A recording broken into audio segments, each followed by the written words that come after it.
App download करें और ईंधन बचाने के उपाय जानें। पेट्रोलियम संरक्षण अनुसंधान संघ, पेट्रोलियम एवं प्राकृतिक गैस मंत्रालय, भारत सरकार द्वारा जनहित में जारी।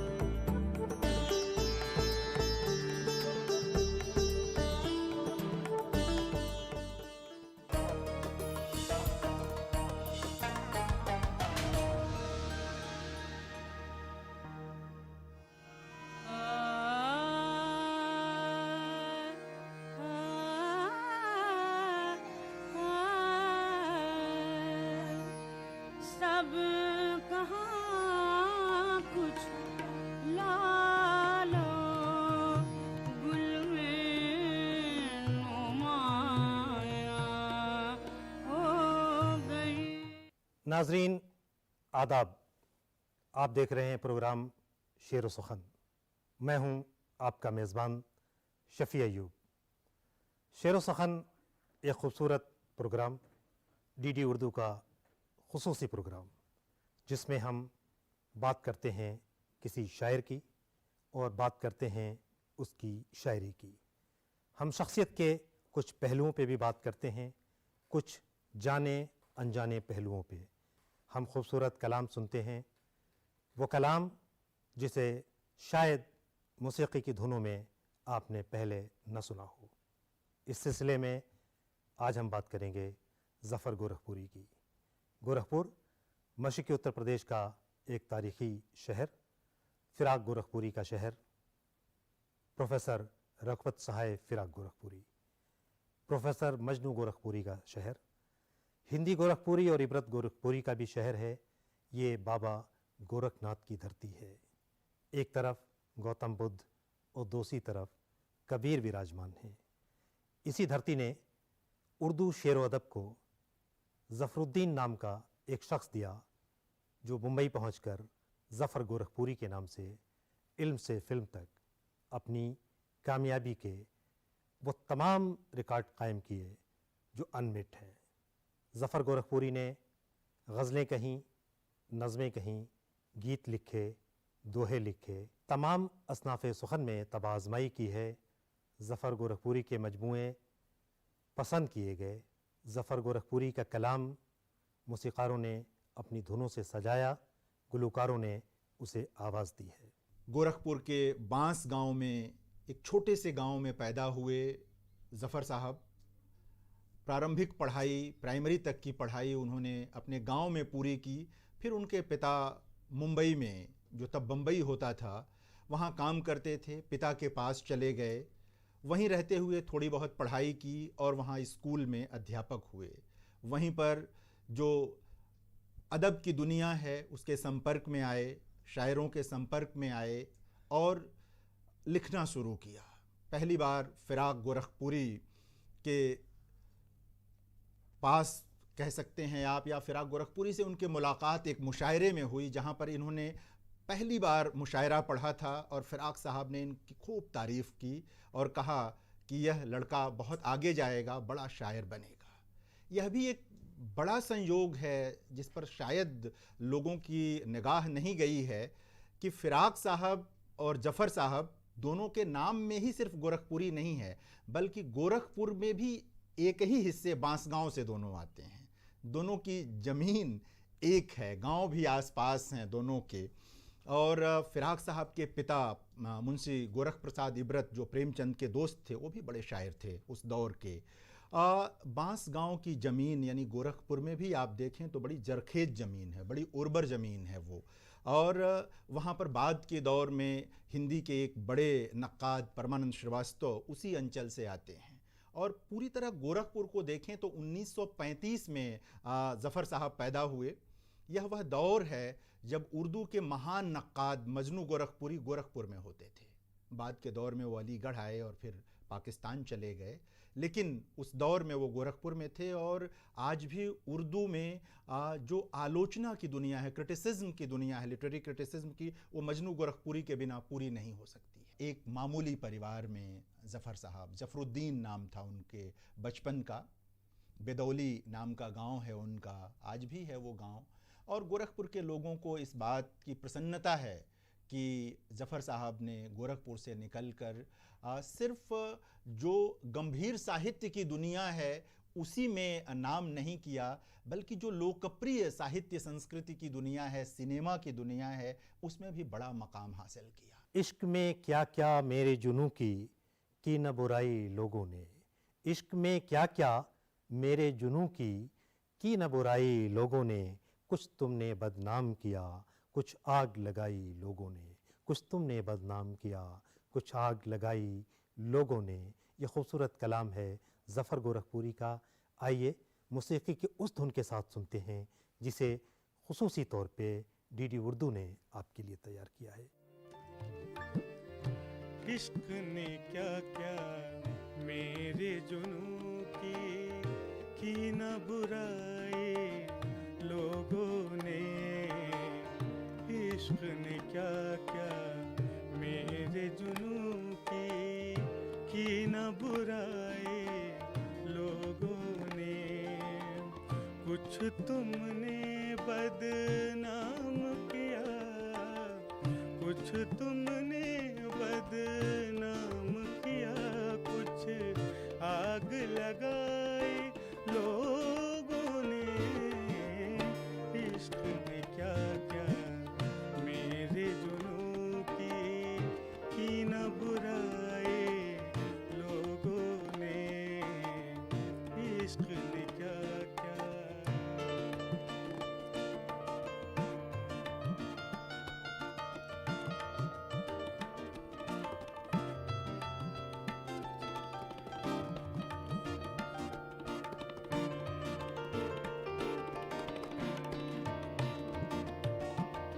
हम ही उनको बाम पिलाए और हम ही महरूम रहे, हम ही उनको बाम पिलाए और हम ही महरूम रहे, पर्दा अपने नाम से उठा आँख मिलाए लोगों ने, पर्दा अपने नाम से उठा आँख मिलाए लोगों ने, कुछ तुमने बदनाम किया कुछ आग लगाई लोगों ने, इश्क में क्या क्या मेरे जुनूं की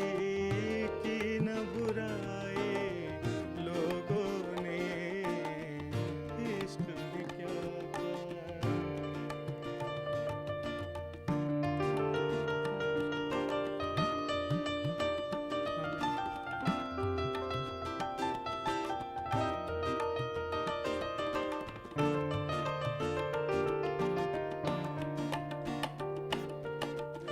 लोगों ने अरमान निकाले हमें ही बिगड़ी राह सुनाई, लोगों ने अरमान निकाले हमें ही न बिगड़ी राह सुनाई, हमको ज़फ़र कल शेख समझ कर खूब पिलाए लोगों ने, हमको ज़फ़र कल शेख समझ कर खूब पिलाए लोगों ने, इश्क में क्या क्या मेरे जुनूं की न बुराई लोगों ने, कुछ तुमने बदनाम किया कुछ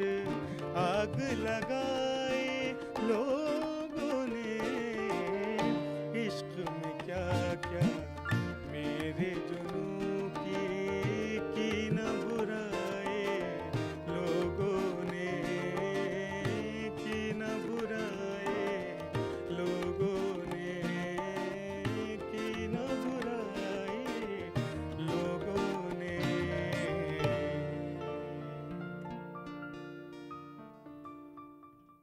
मुंबई की चकाचौंध भरी ज़िंदगी में ज़फ़र गोरखपुरी ने अपने गांव को हमेशा याद रखा, गांव की सोंधी मिट्टी को याद रखा। यही वजह है कि ज़फ़र की शायरी में गांव की सोंधी मिट्टी की खुशबू मिलती है, राप्ती के किनारे की जो मिट्टी है उसकी खुशबू मिलती है। ज़फ़र गोरखपुरी ने छोटे बड़े इंसानों की तमीज़ को मिटाने का काम किया।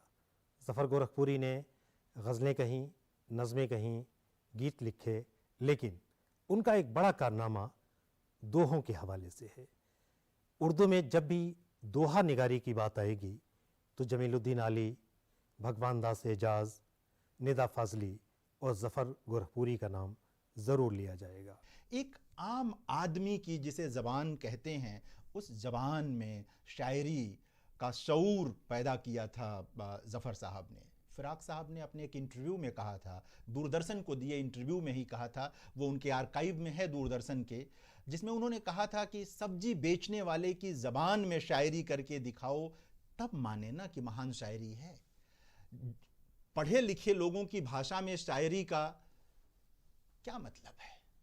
यह मुल्क, इस मुल्क की जनता जो भाषा जानती है उस भाषा में शायरी करो। तो ज़फ़र गोरखपुरी ने उस भाषा में शायरी की जिस भाषा को इस देश का किसान बोलता है, मजदूर बोलता है, इस देश का एक सामान्य काम करने वाला श्रमिक बोलता है, जो मैकेनिक है वो बोलता है, हमारे और आप जैसे तमाम लोग जो जीवन जीते हैं उसमें जिस भाषा में बोलते हैं, प्रेम व्यवहार रखते हैं, ज़फ़र साहब ने उस भाषा में महान शायरी संभव की। जब मैं महान कह रहा हूँ तो बिल्कुल सचेत होकर कह रहा हूँ, सिर्फ कहने के लिए नहीं कह रहा हूँ। तो एक ऐसे व्यक्ति से जुड़ना, और अपने उनके पूरे जीवन में जब आप जाएंगे और देखेंगे तो कोई हड़बड़ी नहीं है। जैसे होता क्या है कि बहुत सारे लोगों के जीवन में बहुत हड़बड़ी होती है, और ज़फ़र साहब जिस दौर में पैदा हुए और जिस दौर में उन्होंने लिखना शुरू किया वो हड़बड़ी का दौर भी नहीं था। आप देखें, आज़ादी से पहले वो पैदा होते हैं, करीब करीब 12 वर्ष के हैं जब हमारा मुल्क आज़ाद होता है, और उसके बाद वो कविता की दुनिया में आते हैं, शायरी की दुनिया में आते हैं, और हर तरह की शायरी करते हैं। इस मामले में भी फ़िराक साहब को ही उन्होंने उद्धृत किया है एक जगह, कि फ़िराक साहब ने कहा था कि लिखने पढ़ने वालों का कोई संगठन नहीं होता है, लिखने वाले को आज़ाद ख्याल होना चाहिए, प्रोग्रेसिव होना चाहिए, उसके दिमाग को प्रोग्रेसिव होना चाहिए, खुले दिमाग का होना चाहिए उसको, प्रोग्रेसिव से उनका आशय यह रहा। तो ज़फ़र साहब ने इस बात का एक तरह से कह सकते हैं कि जीवन भर पालन किया, और बड़ी कद्र थी उनकी। लोग मुशायरों में भी बुलाते थे, और जो किताबें हैं जो जिसको हम लोग कहते हैं कि छपी हुई दुनिया साहित्य की, उसमें भी उनकी बहुत इज्जत थी। मेरी एक छोटी सी कोशिश तुझको पाने के लिए, मेरी एक छोटी सी कोशिश तुझको पाने के लिए बन गई है मसला सारे ज़माने के लिए। यह खूबसूरत शायरी है ज़फ़र गोरखपुरी की। मेरी छोटी सी कोशिश तुझे पाने के लिए, मेरी छोटी सी कोशिश तुझे पाने के लिए बन गई है मसला सारे ज़माने के लिए। मेरी छोटी सी कोशिश तुझे पाने के लिए बन गई है मसला सारे ज़माने के लिए। मेरी एक छोटी सी कोशिश तुझे पाने के लिए, मेरी छोटी सी।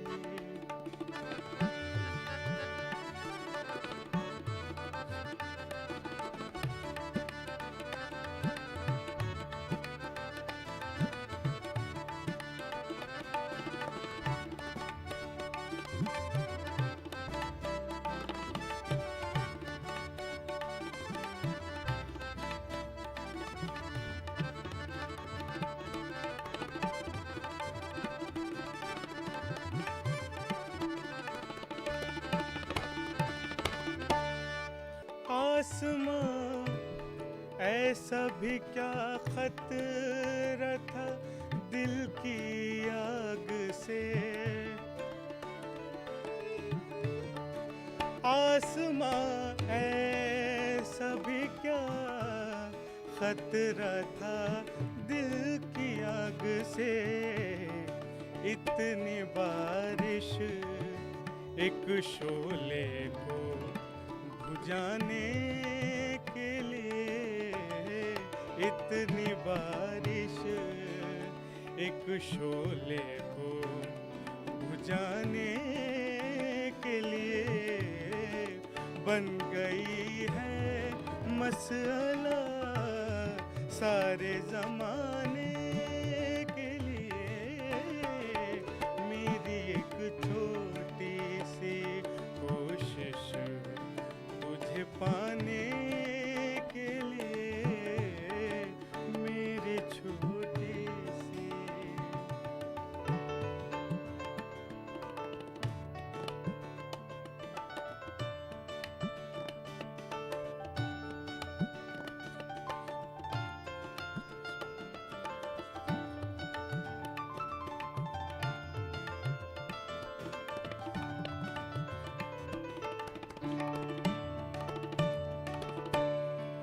मैं ज़फ़र बिकता रहा, मैं ज़फ़र ता ज़िंदगी बिकता रहा परदेस में। मैं ज़फ़र ता ज़िंदगी बिकता रहा परदेस में। अपनी घरवाली को एक कंगन दिलाने के लिए, अपनी घरवाली को एक कंगन दिलाने के लिए बन गई है मसला सारे जमाने के लिए। मेरी एक छोटी सी कोशिश तुझे पाने के लिए, तुझे पाने के लिए, तुझे पाने के लिए।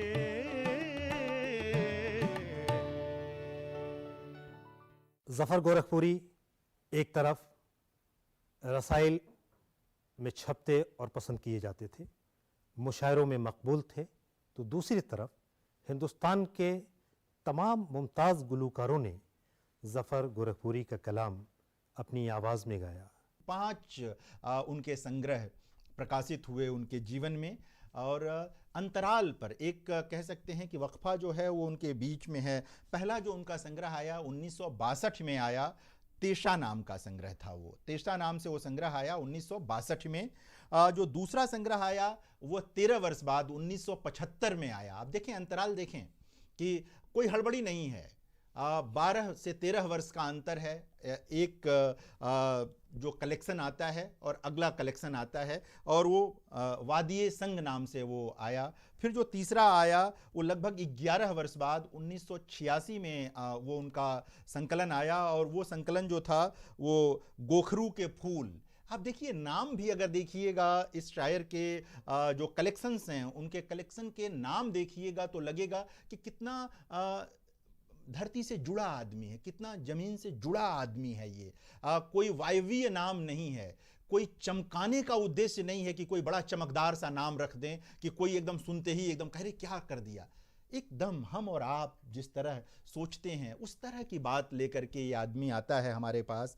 चरागे चश्मे तर एक ही वर्ष बाद यह संग्रह आया 1987 में, और फिर एक लंबा वक्त है उनके अगले संग्रह के आने में। 2009 में हल्की ठंडी ताज़ा हवा नाम से उनका संग्रह आया, कलेक्शन आया। आर पार का मंजर नाम से 1997 में देवनागरी में अक्सर लोग लिख देते हैं हिंदी में, मैं इसको कहूँगा कि देवनागरी स्क्रिप्ट में उनका एक कलेक्शन आया कि जो बड़े लोग जो नस्तालिक नहीं पढ़ सकते, पर्शियन स्क्रिप्ट नहीं पढ़ सकते, वो लोग उसको पढ़ें, और लोगों ने पढ़ा। बच्चों के लिए भी उन्होंने लिखा और उसका भी एक कलेक्शन उनका छपा हुआ है नाचरी गुड़िया नाम से। ये भी 1997 में ही प्रकाशित हुआ था। और एक ऐसा शायर ज़फ़र गोरखपुरी जो किसी एक विधा का शायर नहीं है, बहुत अच्छी गज़लें कहीं, बहुत अच्छी नज़में कहीं, बहुत अच्छे दोहे कहे, कव्वालियाँ लिखीं, सिनेमा के नगमे लिखे, यानी कि एक बड़ा विस्तार। छोटी प्रतिभा बड़ा विस्तार कभी नहीं कर सकती है। छोटी प्रतिभा कहीं कहीं चमक दिखाकर चली जाती है। यह बड़ी प्रतिभा के ही बूते की बात होती है कि वह अलग अलग इलाकों में जाकर भी अपनी रोशनी पैदा कर देती है, फैला देती है चारों तरफ। रोशनी परछाई पैकर आखिरी, रोशनी परछाई पैकर आखिरी, देख लो जी भर के मंजर आखिरी।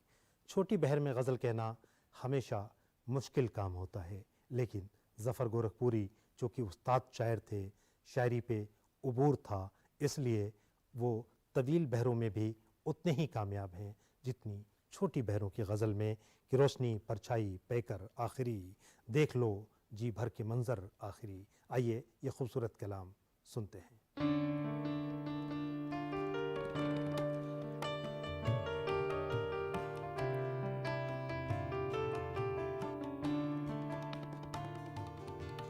रोशनी परछाई पैकर आखिरी, रोशनी परछाई पैकर आखिरी,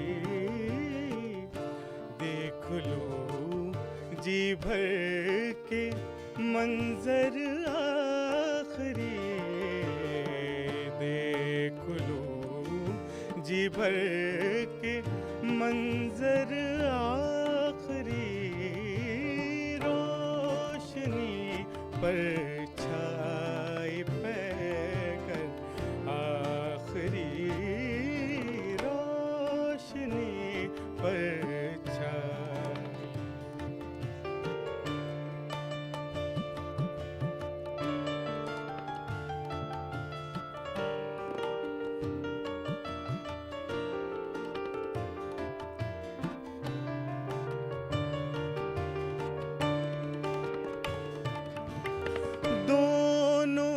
मुजरिम आईने के सामने, दोनों मुजरिम आईने के सामने, पहला पत्थर हो के पत्थर आखिरी, पहला पत्थर हो के पत्थर आखिरी, रोशनी परछाई पैकर आखिरी, रोशनी परछाई।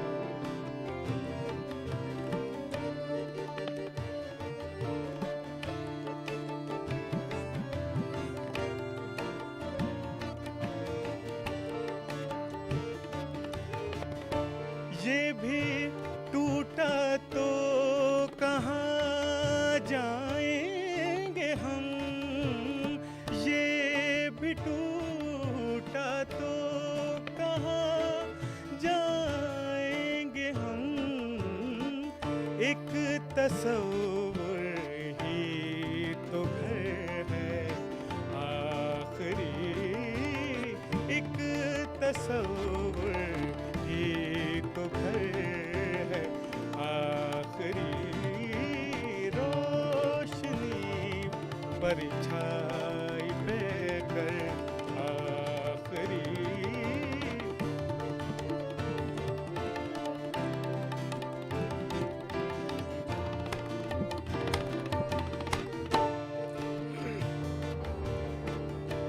दिल मुसलसल जख्म चाहे जफर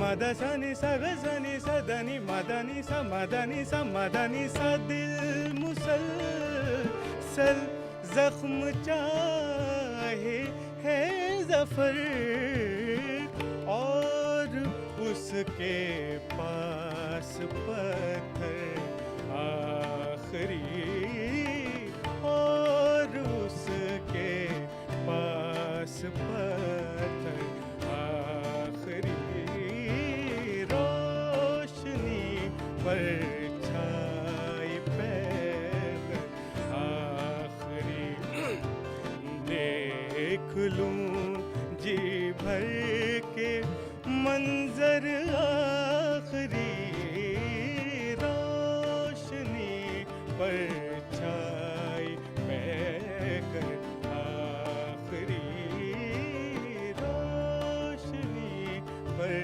छाई पैकर आखिरी आखिरी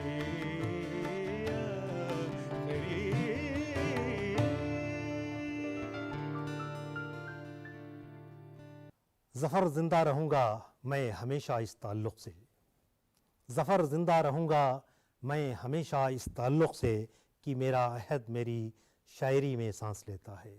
सच बात यह है कि ज़फ़र गोरखपुरी ज़िंदा हैं और ज़फ़र गोरखपुरी ज़िंदा रहेंगे क्योंकि हमारा अहद उनकी शायरी में सांस लेता है। आज हमने ज़फ़र गोरखपुरी पे बात की।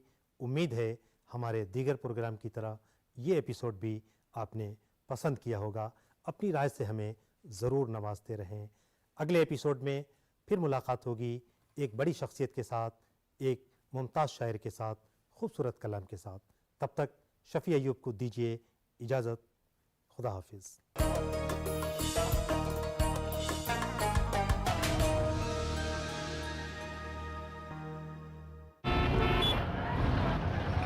मैंने सोच लिया है, जब मैं बड़ा हो जाऊंगा ना, तब मैं साइकिल रिपेयर की दुकान खोलूंगा। क्यों? जिस तरह आप सब पेट्रोल